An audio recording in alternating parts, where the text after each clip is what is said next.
Cuando Benedicto XVI tomó la decisión, sabía que sería la última vez que sentiría el peso de la tiara papal sobre su cabeza. No fue el cansancio físico ni su avanzada edad lo que lo llevó a la renuncia. No. Fue algo mucho más oscuro. Algo que había estado creciendo dentro de los muros del Vaticano durante décadas, oculto en las sombras, sin que nadie lo viera venir. O tal vez, sin que nadie quisiera verlo. Todo comenzó un año antes, en 2012, cuando Benedicto recibió un sobrelacrado de manos de uno de los cardenales más cercanos a él.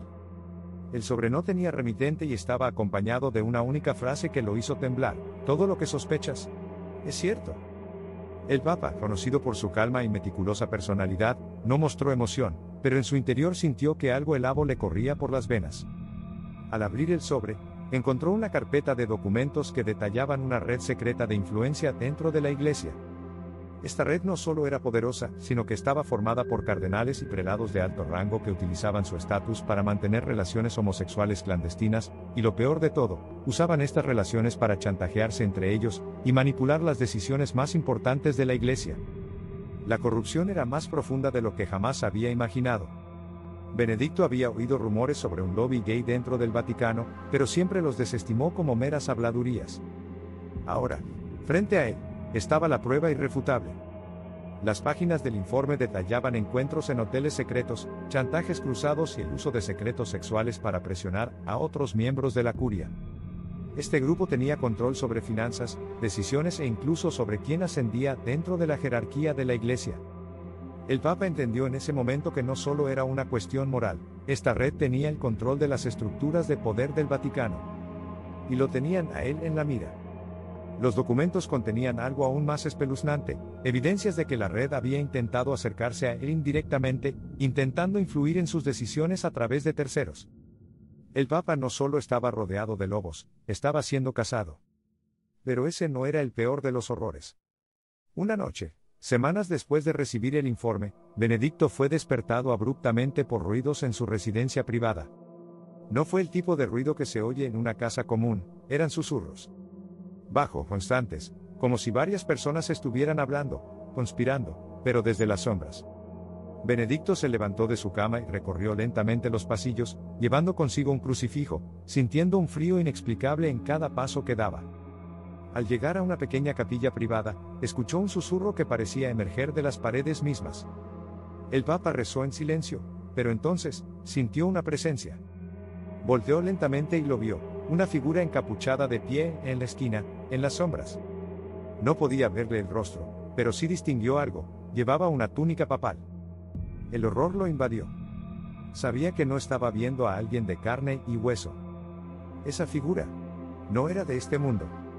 Fue en ese momento que comprendió que la corrupción no solo era carnal o espiritual, sino que había invocado algo mucho más oscuro dentro de la Iglesia. El miedo lo atenazó. La figura no dijo nada, pero su simple presencia envió un mensaje claro: estás atrapado. Y nunca saldrás vivo de esto. A la mañana siguiente, Benedicto se reunió con los 3 cardenales que le habían entregado el informe. Ellos también sabían de la red, pero ninguno había hablado públicamente por temor a las repercusiones. Durante esa reunión, algo más fue revelado: el lobby no solo había chantajeado a miembros de la Iglesia, también había desviado grandes sumas de dinero, utilizando las finanzas del Vaticano para fines ilícitos. Era un círculo de poder y vicio que envolvía cada rincón de la Santa Sede. El Papa tenía que tomar una decisión. Podía intentar limpiar la Iglesia, pero eso significaría exponer al mundo lo que él mismo había descubierto. El escándalo destruiría el Vaticano, o lo destruirían a él antes de que pudiera actuar. Estaba atrapado entre el deber y su propia supervivencia. Así que tomó la decisión más inesperada de todas: renunciar. El 11 de febrero de 2013, cuando anunció su dimisión, los altos mandos del Vaticano se quedaron en silencio. Pero había algo en sus miradas. Algunos cardenales sonrieron sutilmente, mientras que otros parecían tensos. Ellos sabían. Ellos lo habían forzado a esto. Y entonces, ocurrió. Horas después del anuncio, un relámpago golpeó la cúpula de la Basílica de San Pedro. Los cielos rugieron y el mundo entero observó atónito el presagio. El Vaticano estaba en guerra con algo más profundo, algo más oscuro. Esa noche, cuando Benedicto regresó a su residencia, los susurros habían regresado. esta vez más fuertes, más intensos. Pero el Papa ya no temía.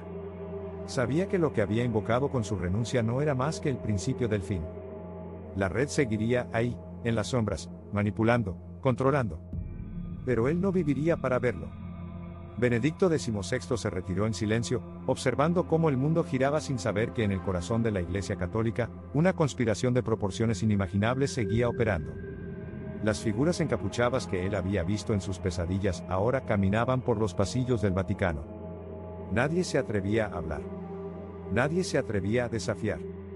Y hasta el día de hoy, el informe secreto sigue enterrado bajo toneladas de secretos y mentiras.